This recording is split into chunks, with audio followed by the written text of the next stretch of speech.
L'ouvreur de la voie par Robert Bloch. La statue d'Anubis méditait sur les ténèbres. Ses yeux aveugles s'étaient baignés dans le noir pendant d'innombrables siècles, et la poussière des âges était déposée sur son front de pierre. L'air humide de la fosse avait fait s'effriter ses traits canins, mais les lèvres minérales de l'idole étaient encore retroussées en un rictus de cryptique allégresse. C'était presque comme si l'idole avait été vivante, comme si elle avait vu s'écouler les siècles d'ombre et avec eux la gloire de l'Égypte et les anciens dieux. Alors oui, elle aurait eu de quoi sourire à l'idée des pompes antiques et d'une splendeur vaine et disparue. Mais la statue d'Anubis, ouvreur de la voie, dieu à tête de chacal du Caméter, n'était pas vivante, et ceux qui s'étaient inclinés devant elle dans l'adoration étaient morts depuis longtemps. La mort était partout. Elle hantait le tunnel d'ombre où se dressait l'idole, cachée dans les sarcophages à momies et tapis jusque dans la poussière même du sol de pierre. La mort et les ténèbres, des ténèbres qu'aucune lumière n'avait dissipées depuis 3000 ans. Aujourd'hui pourtant la lumière vint.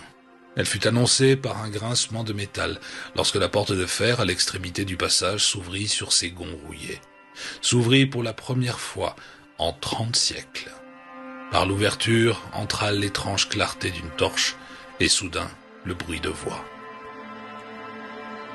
Il y avait quelque chose d'indiciblement sinistre dans cet événement. Depuis 3000 ans, aucune lumière n'avait brillé dans ces caveaux noirs et ensevelis. Depuis 3000 ans, aucun pied n'avait troublé le tapis poudreux de leur sol. Depuis 3000 ans, aucune voix n'avait envoyé son écho dans l'air antique. La dernière lumière était venue d'une torche sacrée, dans la main d'un prêtre de Baste. Les derniers pieds à profaner la poussière avaient été chaussés de sandales égyptiennes. La dernière voix avait prononcé une prière dans la langue du Haut-Nil. Et maintenant, une lampe électrique inondait la scène d'une lumière brusque. Des bottes martelaient bruyamment le sol, et une voix anglaise laissait éclater un juron fervent. Dans le faisceau, le porteur de la lumière apparut. C'était un homme grand et maigre, au visage aussi plissé que le parchemin de papyrus qu'il serrait nerveusement dans sa main gauche. Ses cheveux blancs, ses yeux enfoncés et sa peau jaunie lui donnaient l'aspect d'un vieillard. Mais le sourire sur ses lèvres minces était plein du triomphe de la jeunesse. Tout contre lui se pressait un autre homme, plus jeune, réplique rajeunie du premier. C'était celui-là qui avait juré. « Pour l'amour de Dieu, père, on y est arrivé. »« Oui, mon garçon, oui.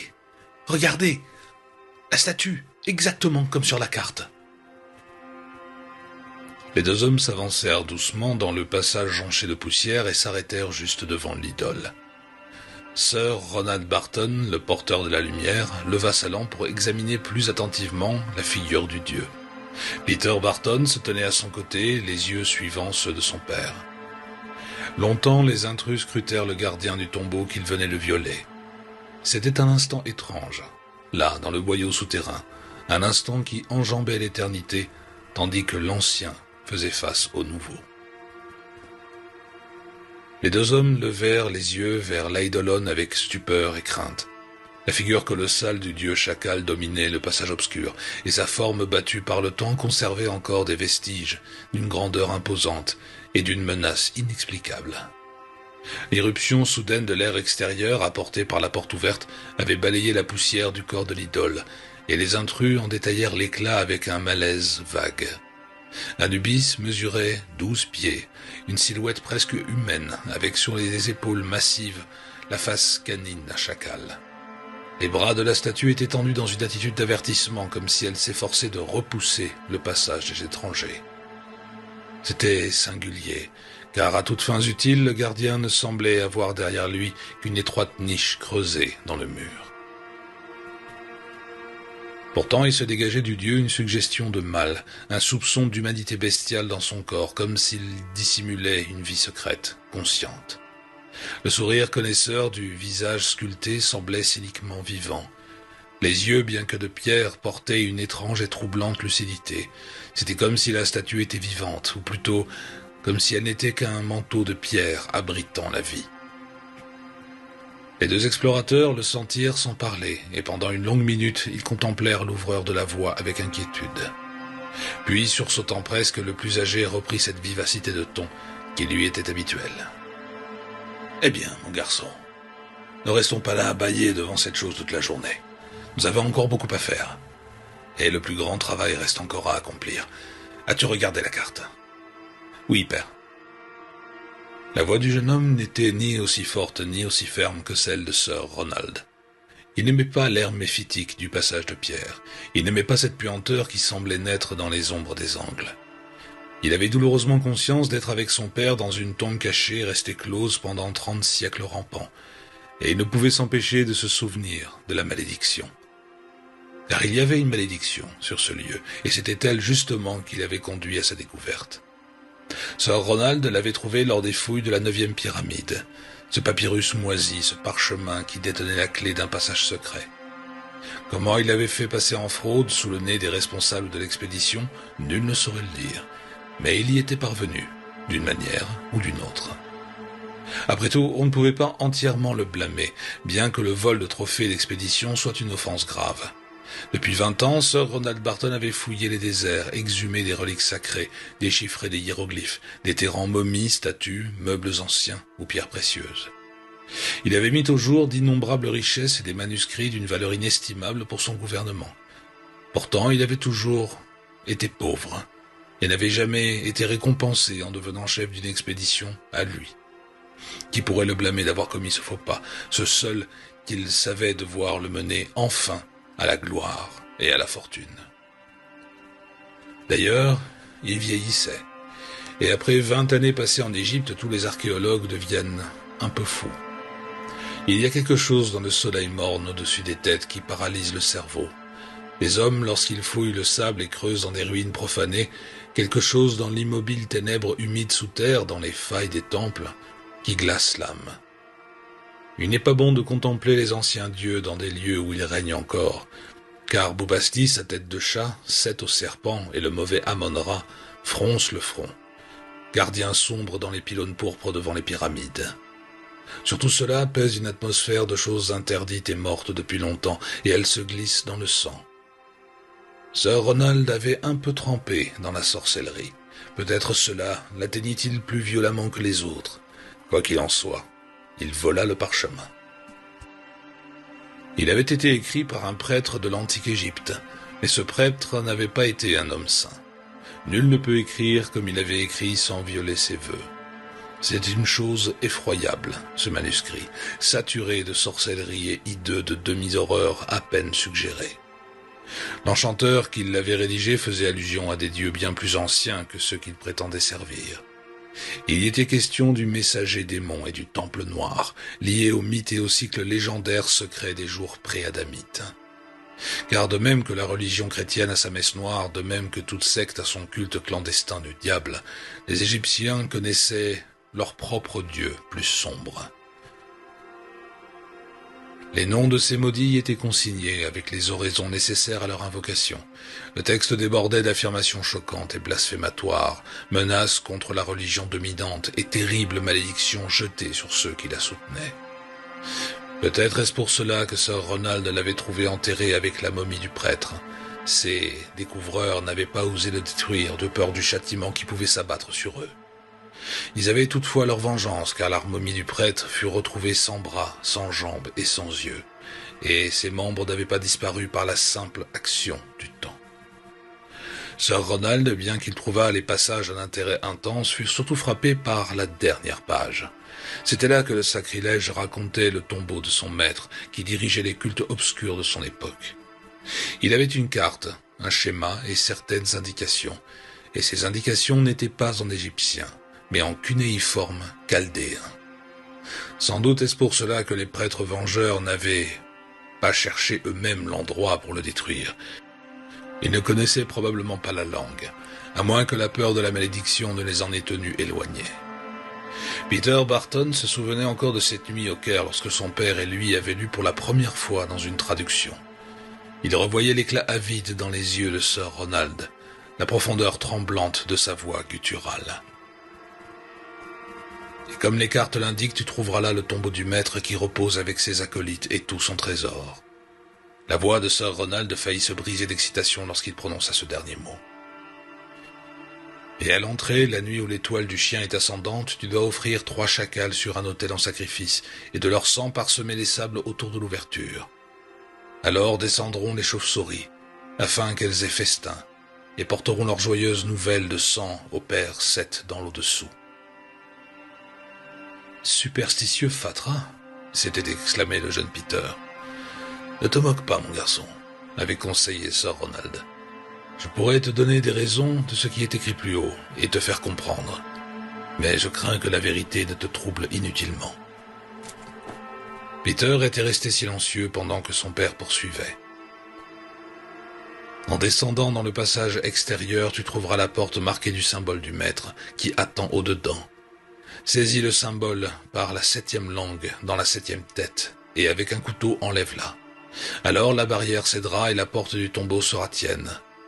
30 étroits sont les marches le long du passage intérieur, et là se tient la statue d'Anubis, ouvreur de la voie. » Anubis ? Mais est-ce qu'il ne s'agit pas là d'un dieu égyptien classique, reconnu ? Avait interrompu Peter.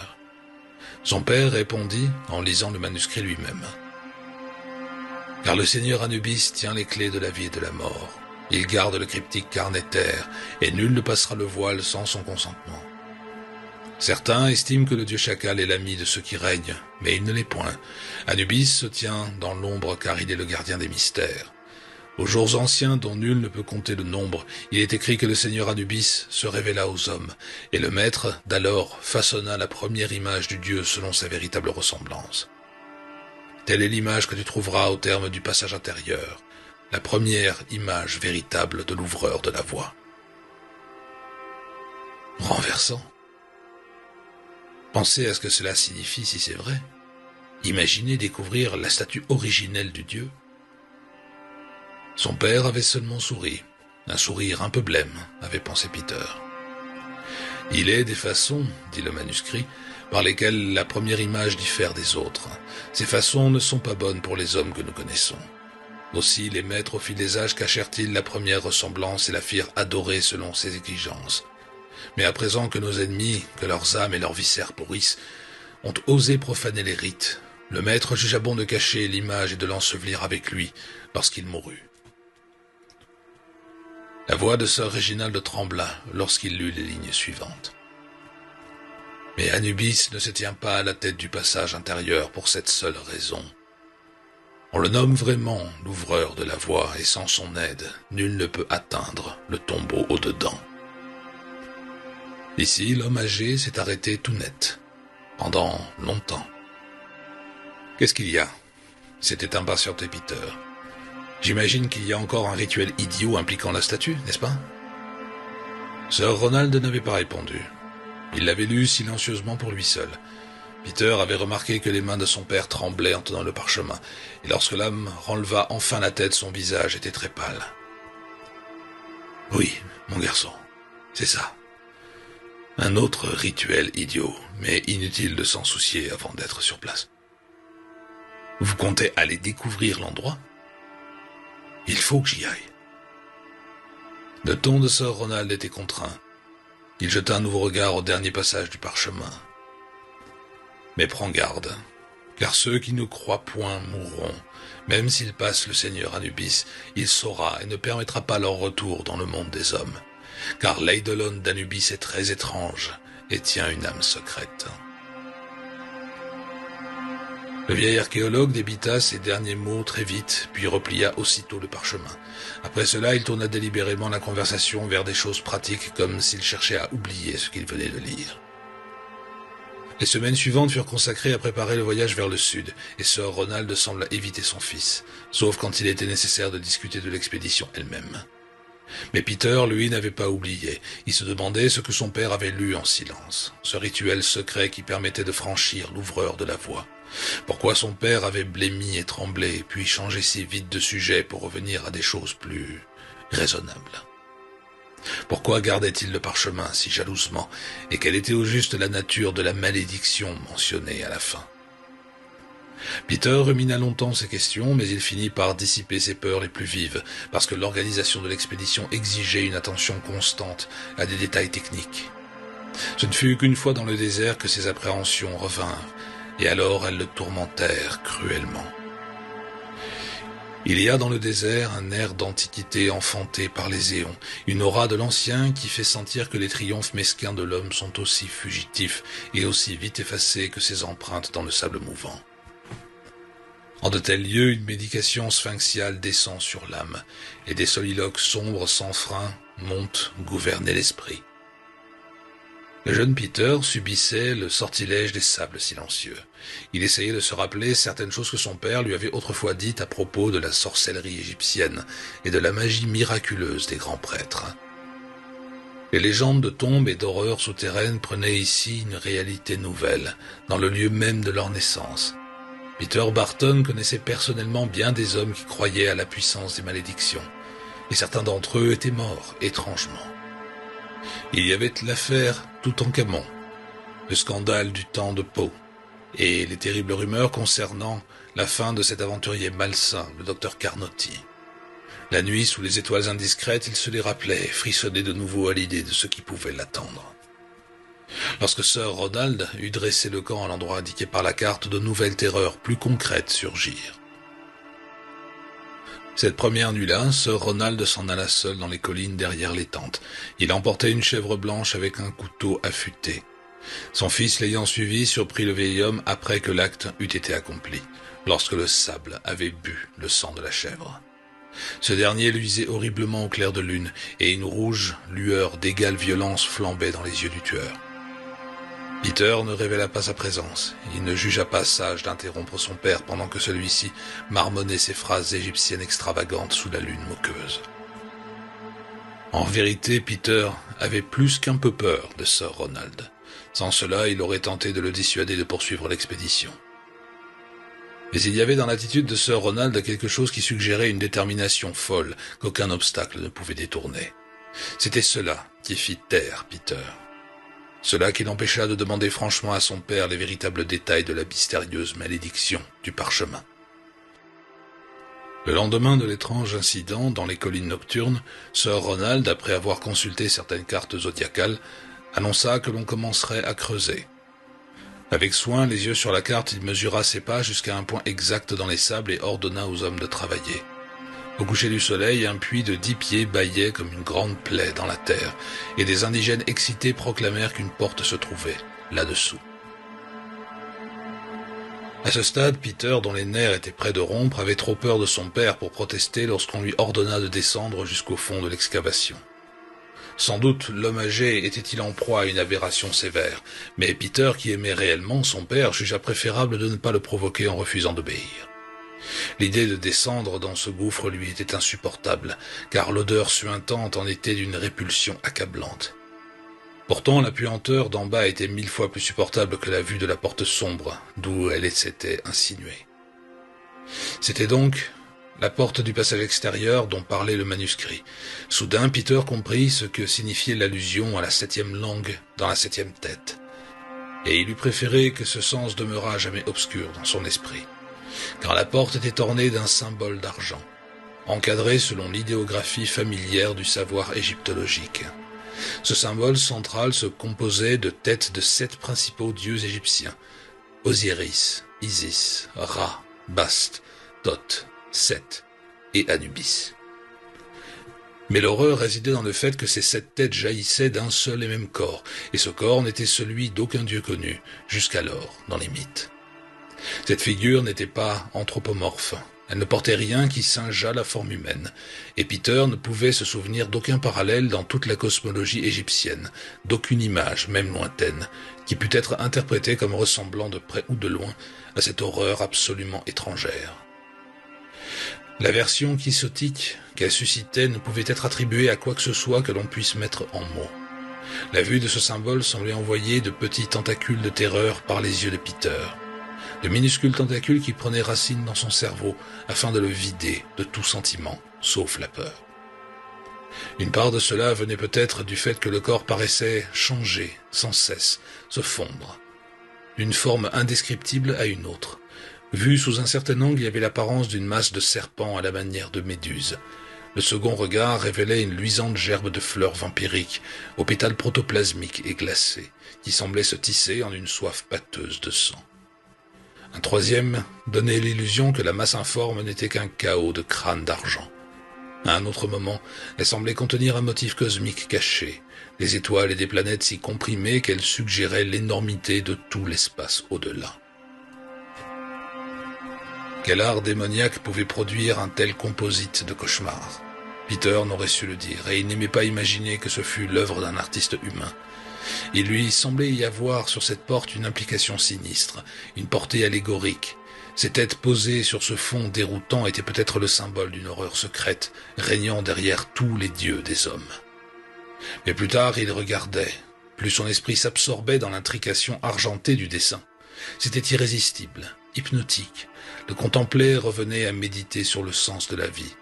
Méditer de cette façon affreuse qui rend fou les philosophes. De cette fascination, la voix de son père le tira brusquement. Sir Ronald avait été sec et abrupt toute la matinée, mais maintenant ses paroles vibraient d'une impatience impossible à dissimuler. C'est bien l'endroit. La porte du parchemin. Maintenant je sais ce que Prynne voulait dire dans son chapitre sur les rituels sarrasins. Le passage où il parlait des symboles sur la porte. Nous devrons photographier ça après. J'espère qu'on pourra déplacer la pièce plus tard si les indigènes ne s'y opposent pas. Il y avait dans ces mots un plaisir secret qui déplut à Peter et l'effraya presque. Il prit soudain conscience de combien il connaissait peu son père et ses études clandestines de ces dernières années. Il se rappela à contre-cœur certains volumes jalousement gardés qu'il avait aperçus dans la bibliothèque du Caire. Et la nuit précédente, son père était sorti là-bas avec les chauves-souris, tel un vieux prêtre fou. Croyait-il vraiment à ces absurdités? Ou savait-il que c'était la vérité? Maintenant, la voix du vieil homme vibrait de triomphe. J'ai le couteau. Recule. Les yeux pleins d'effroi et de fascination, Peter vit son père glisser la pointe du couteau sous la 7e tête, celle d'Anubis. L'acier grinça sur l'argent, puis l'argent céda. Tandis que la tête canine tournait lentement comme mue par un pivot dissimulé, la porte s'ouvrit dans un fracas de bronze, dont l'écho se répercuta et se multiplia dans les profondeurs moisies au-delà. Et moisies, ces profondeurs l'étaient. Une senteur âcre et nocive jaillit de sa longue captivité, une puanteur de charnier. Ce n'était pas l'effluve de natron ou d'épices qui flottent dans la plupart des tombes, plutôt l'essence concentrée de la mort elle-même, des os moisissants de la chair putréfiée, de la poussière effritée. Quand la première violence de ce souffle gazeux eut diminué, Sir Ronald entra aussitôt.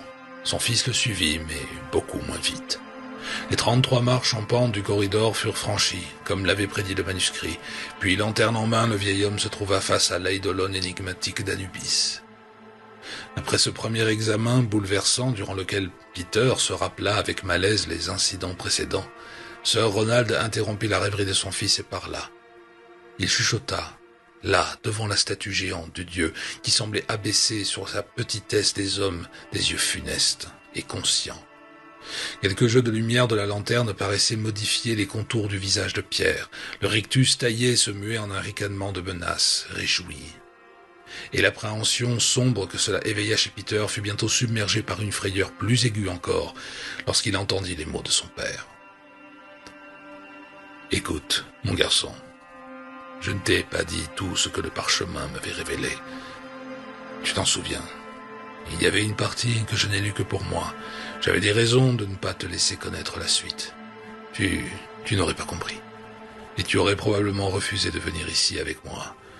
Mais j'avais trop besoin de toi pour risquer cela. Tu ne sais pas ce que cet instant représente pour moi, mon fils. Des années durant, j'ai travaillé et étudié en secret des choses que d'autres tournent en dérision comme de simples fantaisies superstitieuses. Moi, j'ai cru, j'ai appris. Il y a toujours des vérités tapies derrière chaque religion oubliée, des faits déformés qu'on peut rationaliser en nouveaux concepts de réalité. Je traque quelque chose de ce genre depuis longtemps. Je savais que si je pouvais découvrir une tombe comme celle-ci, elle contiendrait forcément des preuves capables de convaincre le monde. Il y a probablement des momies à l'intérieur, les corps des chefs secrets de ce culte. Mais ce n'est pas ça que je cherche. C'est la connaissance enterrée avec eux. Des manuscrits de papyrus qui portent des secrets interdits. Une sagesse que le monde n'a jamais connue. La sagesse et le pouvoir. La voix de Sir Ronald devint stridente d'une excitation contre nature. Le pouvoir. J'ai lu des choses sur les cercles intérieurs du Temple Noir et sur le culte dirigé par ceux qu'on appelle les maîtres dans ce parchemin. Ce n'étaient pas de simples prêtres de magie. Ils avaient commerce avec des entités venues d'au-delà des sphères humaines. On craignait leur malédiction, on respectait leur volonté. Pourquoi ? À cause de ce qu'ils savaient. Je te dis que dans ce tombeau, nous pouvons trouver des secrets capables de nous donner la maîtrise sur la moitié du monde. Des rayons de mort, des poisons insidieux, des livres anciens et des sortilèges puissants. Mon efficacité pourrait ramener une renaissance des dieux primordiaux. Pense à ça. On pourrait contrôler des gouvernements, régner sur des royaumes, détruire ses ennemis avec ce savoir. Et il y aura des joyaux, des trésors et des richesses inimaginables. Le bulletin de 1000 trônes. Il est complètement fou, pensa Peter. Un instant, il sentit une envie frénétique de faire demi-tour et de s'enfuir par le corridor. Il voulait revoir la raison d'un soleil au-dessus de lui, sentir sur son front un souffle d'air qui ne fût pas poussiéreux de siècles morts. Mais le vieil homme le saisit par les épaules tandis qu'il continuait à marmonner, et Peter dut rester. « Je vois que tu ne comprends pas. Peut-être est-ce mieux ainsi.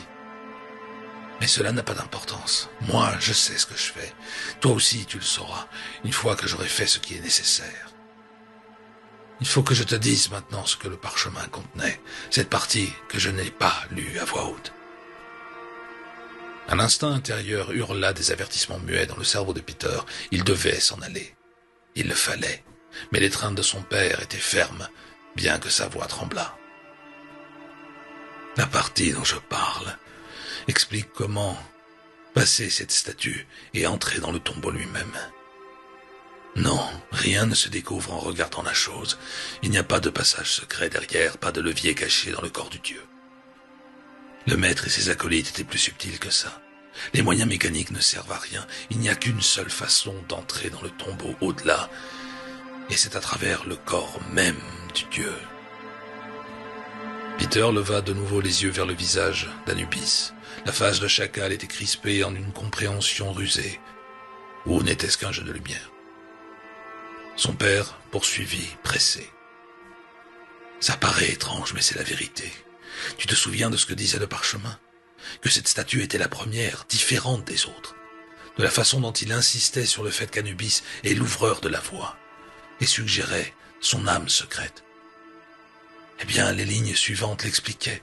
Il semble que la figure puisse pivoter et ouvrir un espace derrière elle donnant sur le tombeau, mais seulement lorsque l'idole est animée par une conscience humaine.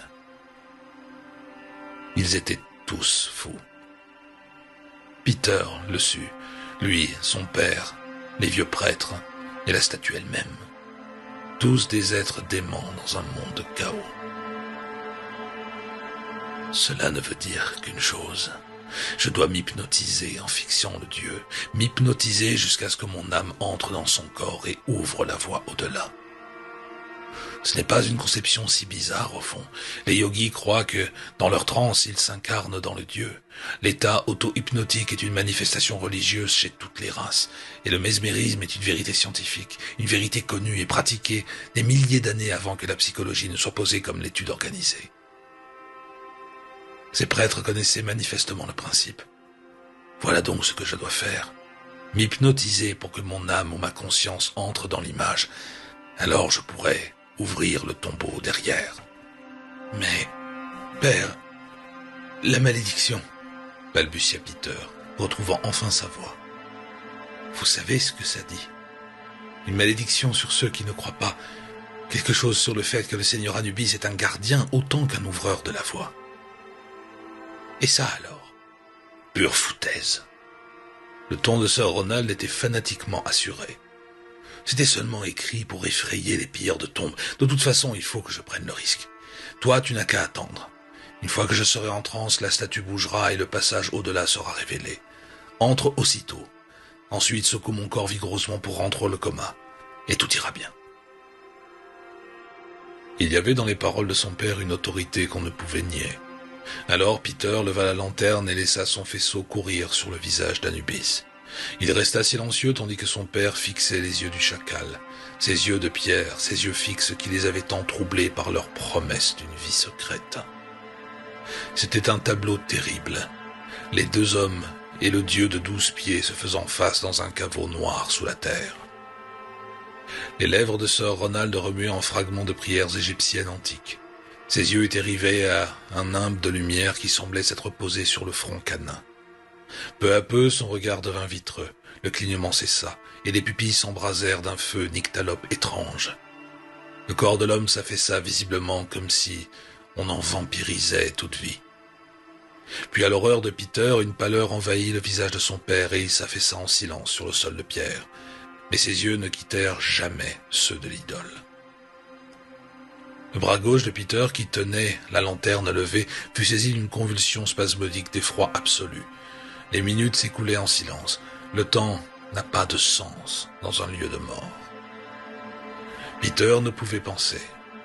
Il avait déjà vu son père pratiquer l'auto-hypnose avec des miroirs et des lumières. Il savait que c'était parfaitement inoffensif entre les mains d'un adepte expérimenté. Mais ceci était différent. Pouvait-il entrer dans le corps d'un dieu égyptien? Et s'il y entrait, que ferait la malédiction? Ces deux questions résonnaient comme de petites voix quelque part en lui, mais elles furent englouties par une peur écrasante. Cette peur monta jusqu'à un crescendo de folie lorsque Peter vit le changement se produire. D'un coup, les yeux de son père vacillèrent comme des feux mourants et la conscience s'éteignit. Mais les yeux du dieu, les yeux d'Anubis, n'étaient plus de pierre. La statue cyclopéenne était vivante. Son père avait eu raison, il l'avait fait. Il avait hypnotisé sa conscience dans le corps de l'idole. Peter halta lorsqu'une pensée visqueuse glissa dans son cerveau. Si la théorie de son père avait été vraie jusqu'ici, qu'en était-il du reste? Il avait dit que dedans la figure, son âme la dirigerait pour ouvrir la voie. Or, rien ne se passait. Qu'est-ce qui n'allait pas? Pris de panique, Peter se pencha et examina le corps de son père. Il était mou, vieux, sans vie. Sir Ronald était mort. Sans l'appeler, Peter se souvint des avertissements cryptiques du parchemin. Ceux qui ne croient point mourront. Même s'ils passent le seigneur Anubis, il saura et ne permettra leur retour dans le monde des hommes, car l'eidolon d'Anubis est très étrange et tient une âme secrète. Une âme secrète. Peter, les tempes battantes de terreur, leva la lanterne et contempla encore une fois le visage du dieu. Il vit de nouveau que le masque de pierre retroussé en rictus portait des yeux vivants. Ils étincelaient avec bestialité, avec savoir, avec mal.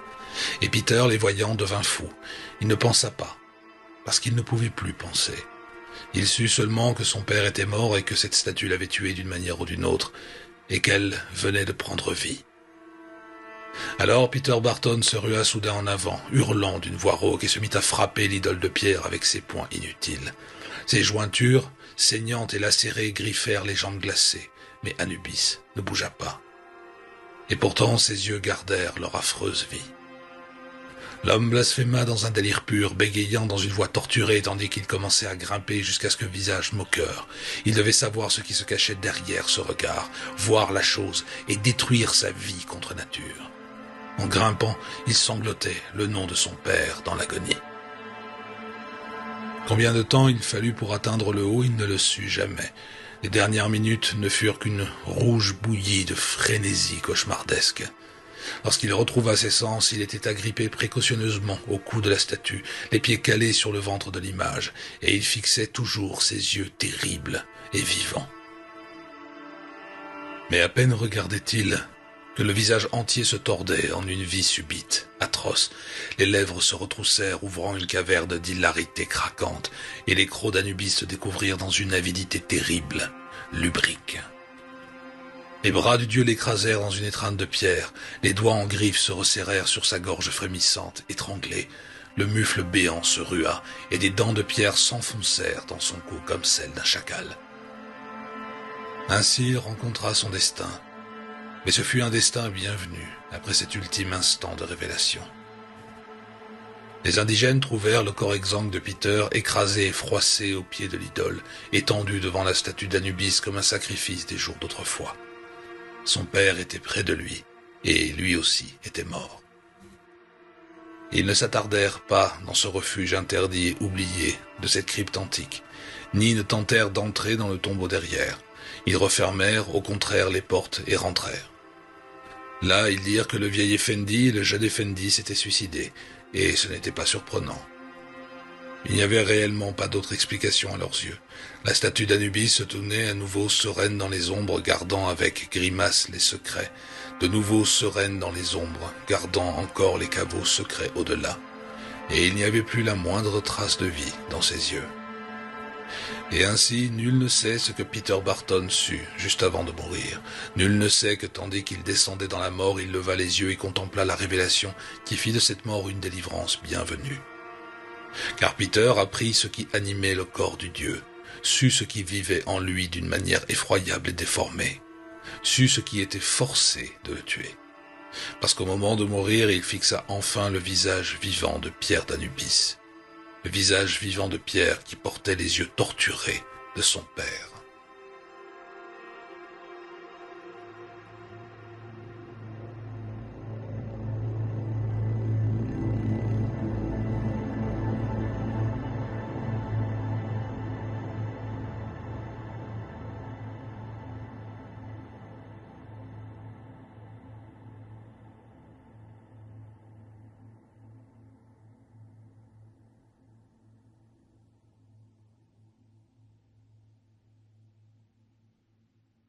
More? Oh shit, what is this? Oh! It's kinda cute!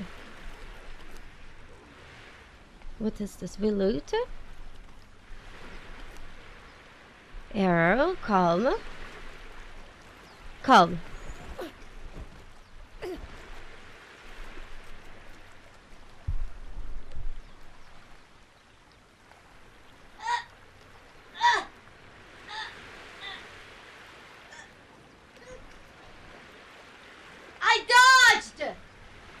I dodged the enemy! Jesus Christ! This is not effective at all! This is not fucking effective!